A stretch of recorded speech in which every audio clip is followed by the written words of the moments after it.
कोयला खदान में एक लीडर बनना ये कोई मामूली प्रमोशन नहीं है। ये तो एक ऐसा सफर है जो सुरक्षा और काबिलियत के कड़े नियमों से बंधा हुआ है। तो चलिए इस पूरी प्रक्रिया को परत दर परत समझते हैं। देखिए, माइनिंग में एक सीनियर पद पर होना सिर्फ अधिकार की बात नहीं है। ये जमीन के सैकड़ों मीटर नीचे काम कर रहे लोगों की जिंदगियों की सीधी सीधी जिम्मेदारी है। यहां जवाबदेही से बढ़कर कुछ भी नहीं होता। ये जो लाइन आप देख रहे हैं ये सीधे कोयला खान विनियम 2017 से ली गई है और ये साफ साफ बताती है कि इस पद पर कितना कानूनी और नैतिक बोझ है। मतलब एक छोटी सी चूक भी सिर्फ एक गलती नहीं बल्कि एक कानूनी अपराध बन सकती है। तो सवाल यही उठता है कि इतनी बड़ी जिम्मेदारी हासिल करने के लिए आखिर करना क्या पड़ता है। आज के इस विश्लेषण में हम इसी सवाल का जवाब ढूंढेंगे। ये काबिलियत, अनुभव और नियमों के कड़े पालन की एक पूरी यात्रा है। इस सफर का जो पहला पड़ाव है वो है उस संस्था को समझना जिसके पास इन सर्टिफिकेट्स की चाबियां हैं, यानी खनन परीक्षा बोर्ड। इसका जिक्र विनियम 10 में किया गया है। तो ये बोर्ड असल में एक गेट कीपर की तरह है। यही वो बॉडी है जो तय करती है कि खदान का नेतृत्व करने की काबिलियत किसके पास है। इनका काम सिर्फ परीक्षा लेना नहीं बल्कि पूरे माइनिंग उद्योग के लिए सुरक्षा और बेहतरीन काम के मानक तय करना भी है। तो आखिर ये मानक तय कौन करता है? बोर्ड की बनावट को देखें तो इसमें इंडस्ट्री के सबसे अनुभवी और योग्य लोग शामिल हैं और इसके मुखिया खुद चीफ इंस्पेक्टर ऑफ माइंस होते हैं। इससे ये पक्का हो जाता है कि नियम कानून हमेशा ऊंचे और प्रैक्टिकल बने रहें।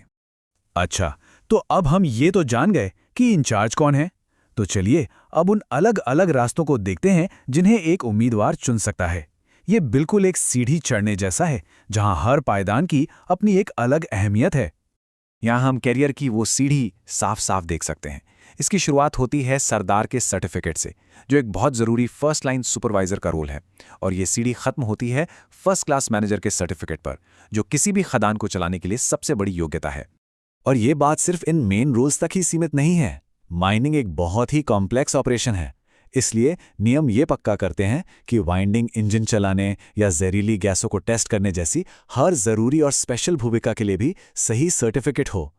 चलिए अब बात करते हैं उन बुनियादी शर्तों की जिन्हें पूरा किए बिना कोई भी उम्मीदवार इस सफ़र की शुरुआत भी नहीं कर सकता।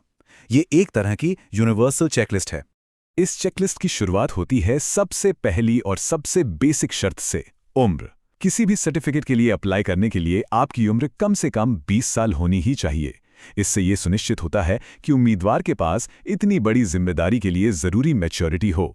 एक बात जो यहाँ साफ दिखती है वो ये कि नियमों में सुरक्षा और बेसिक काबिलियत पर कितना जोर है। इस मुश्किल काम के लिए फिजिकल फिटनेस तो चाहिए ही, साथ में फर्स्ट एड का ज्ञान किसी भी हादसे के वक्त जान बचा सकता है, और बेसिक शिक्षा तो एक मजबूत नींव देती ही है। लेकिन काबिलियत सिर्फ कागज पर नहीं होती है ना। नियम इस बात पर बहुत ज्यादा जोर देते हैं कि आपके पास प्रैक्टिकल जमीनी अनुभव हो। चलिए देखते हैं कि ये कैसे काम करता है। ये एक बहुत ही दिलचस्प तुलना है।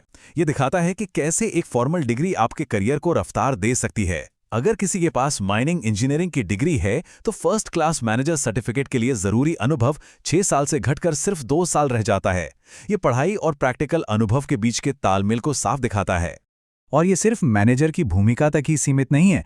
विनियम 16 और 17 के मुताबिक सरदार और सर्वेयर जैसे दूसरे जरूरी रोल्स के लिए भी खास अनुभव की शर्तें हैं। ये सब इसलिए है ताकि हर व्यक्ति अपने काम के लिए पहले दिन से ही पूरी तरह तैयार हो। तो मान लीजिए कि आपने सर्टिफिकेट हासिल कर लिया, क्या काम खत्म? नहीं, बिल्कुल नहीं। इसे बनाए रखने के लिए भी कुछ नियम और जिम्मेदारियां हैं जिनका पालन करना होता है। यहाँ एक और दिलचस्प नियम है जो जवाबदेही तय करता है। ये प्रक्रिया हमेशा के लिए नहीं चलती। विनियम 19 के हिसाब से एक उम्मीदवार को किसी भी परीक्षा के लिए सिर्फ 7 मौके मिलते हैं। ये इस पूरी प्रक्रिया को और भी गंभीर बना देता है। मतलब हर कोशिश की अपनी एक कीमत है। ये एक बहुत ही प्रैक्टिकल नियम है। जब आप किसी खदान में काम कर रहे होते हैं तो आपका सर्टिफिकेट मैनेजर के पास सुरक्षित रहता है। इससे ये पक्का होता है कि आपकी काबिलियत का रिकॉर्ड हमेशा साइट पर मौजूद रहे और उसे कभी भी वेरीफाई किया जा सके। ये जानना बहुत जरूरी है, एक सर्टिफिकेट कोई पत्थर की लकीर नहीं है। विनियम 24 साफ कहता है कि अगर कोई काम करने में अक्षम पाया जाता है, लापरवाही करता है या कोई गलत काम करता है तो उसका सर्टिफिकेट रद्द भी किया जा सकता है। ये प्रोफेशनलिज्म और लगातार अपनी काबिलियत बनाए रखने की अहमियत पर जोर देता है। और आखिर में विनियम 25 एक करियर की समय सीमा तय करता है।